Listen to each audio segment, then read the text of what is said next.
So this is a some commentary on a game I've been playing recently. This is a Battlefield Europe by Frank Chadwick, part of the First Battle series published by GDW Games. Came out in 1990, a game about hypothetical conflicts in the 1990s. I think by far the most interesting aspect of the game is the scenarios themselves. So it comes with 15 scenarios. Featuring hypothetical conflicts between Czechs and Slovak separatists, Albanians and Yugoslavians, Germans versus Poles, Belgians versus Walloons, Belgians versus French, French versus Dutch, Russians versus Central Asians, Romanians versus Hungarians, Turks versus Bulgarians, Greeks versus Turks, Greek Cypriots versus British, Soviets versus Turkey, and US versus Soviets in Turkey. So the scenarios are intriguing, and definitely the scenarios will be why I come back to this game and play it again in the future. Now let's talk about the game itself. I think probably the number one criticism I think that gamers would probably have with this game is a blandness of even game mechanics, a blandness of units, and a blandness of maps. I don't think that applies to the scenarios. I think the scenarios are the opposite of bland, but I understand blandness through the rest of it. So the game mechanics are pretty simple. Bland, I guess bland in the sense of everything is reduced to, pretty much everything is reduced to, simple odds-based CRT, 1d10 roll, destroyed, pinned, damaged.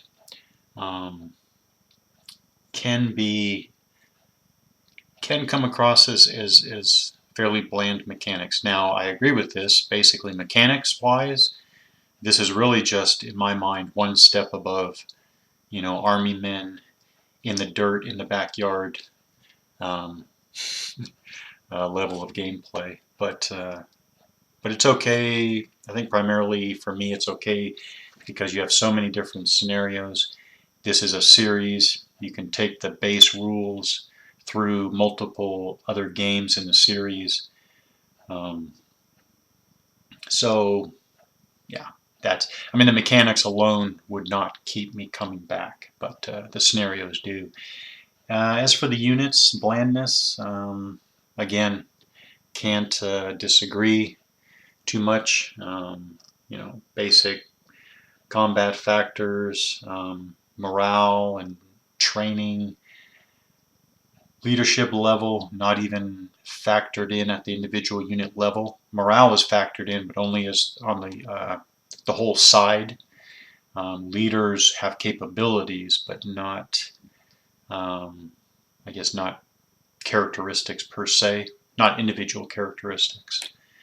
Yeah, I mean, a T-55, not a lot of individuality in, I guess, here's an example. I mean, the game is such that a T-54 and a T-55 are basically identical, except that the T-55 is slightly faster with a movement allowance of 4. Otherwise, they're identical. I think that's just what you get for the base, the base modeling system used. The information markers, I mean, you don't get any more plain than that. That's like, what do you call it? This is like playtest kit level here. But to play the scenarios, I can certainly make do with what's provided. You could always, I think, bring the markers over from Sands of War if you have that, or bring it over from Blood and Thunder probably. I'm guessing you can bring them over from Blood and Thunder. No issue there. Now let's talk about the maps, the terrain. Well, to discuss this, I'm going to go back to the background text, the introductory text to the scenario that I played here. The Poor Bloody Infantry.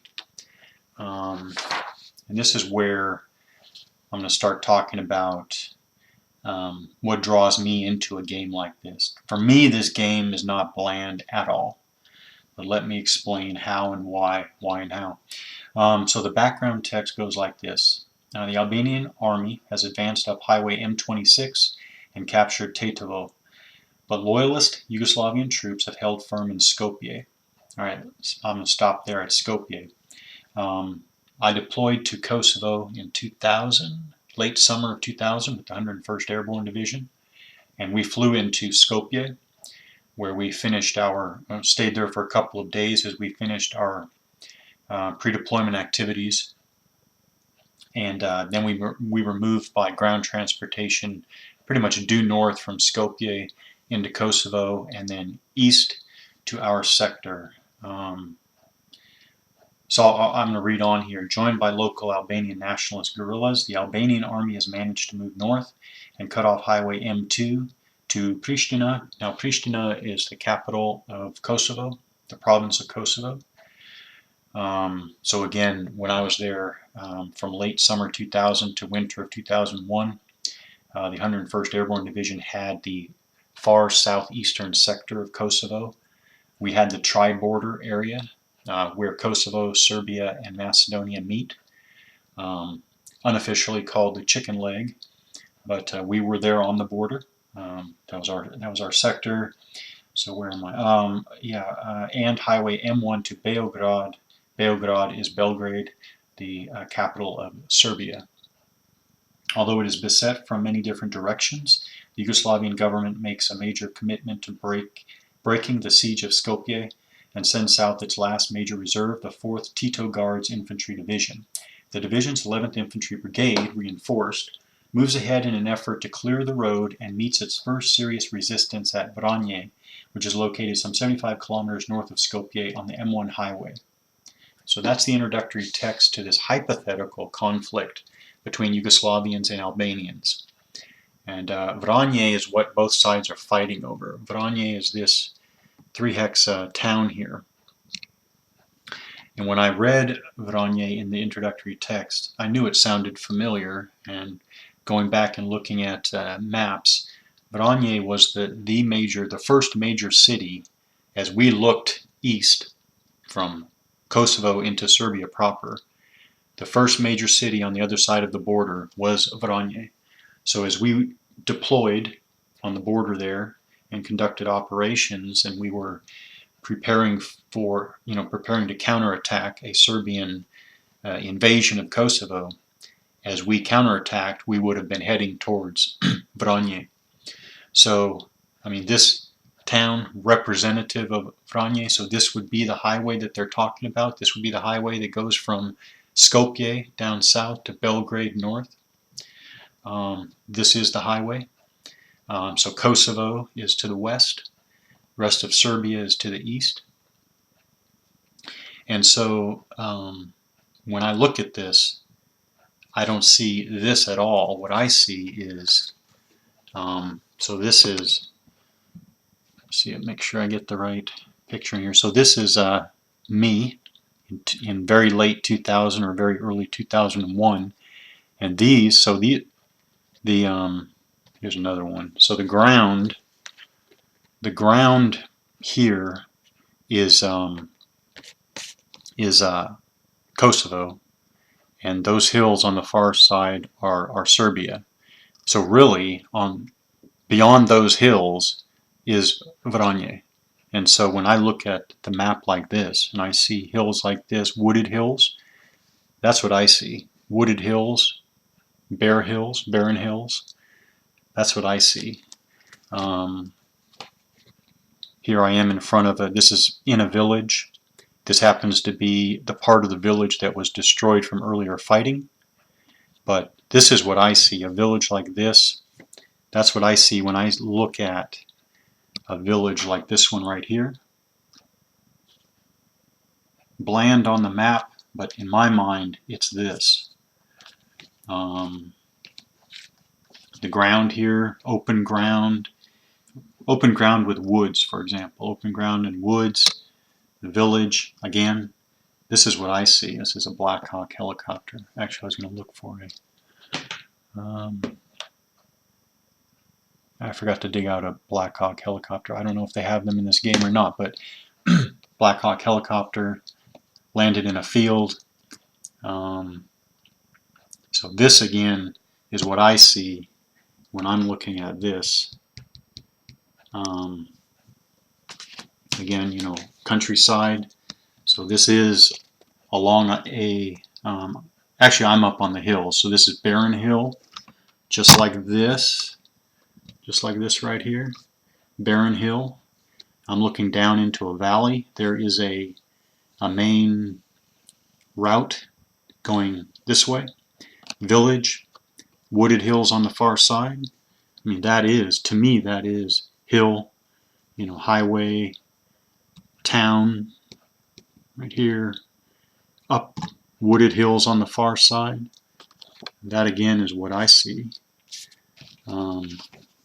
Similarly, villages, this is what I see when I see this terrain on the map here. This is a tiny village right outside one of our fire bases. Wooded hills in the background.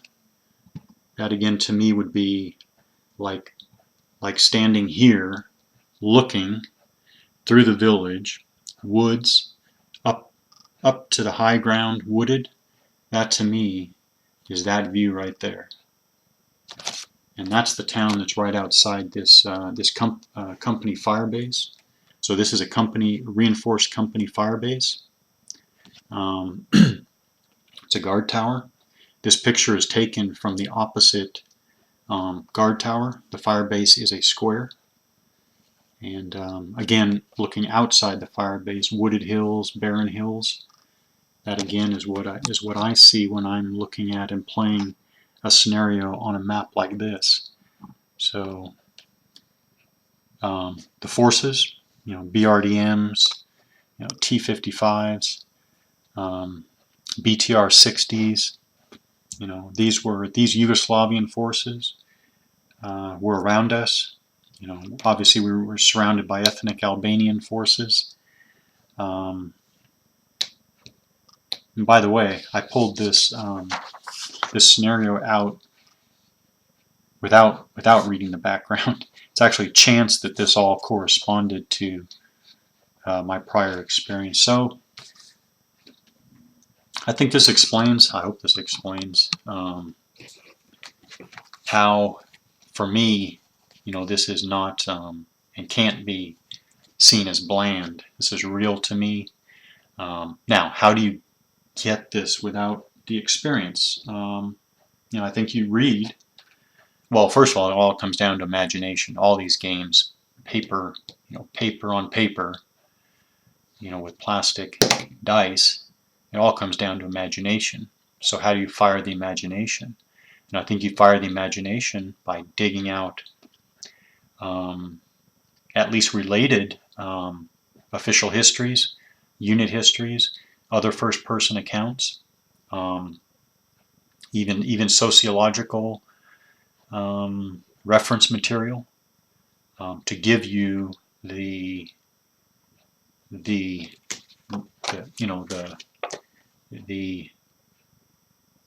data, the background, to imagine the reality.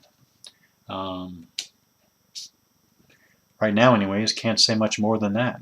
But actually, there was one more thing I was going to say is, you know, so a game like this connects to my experiences like this.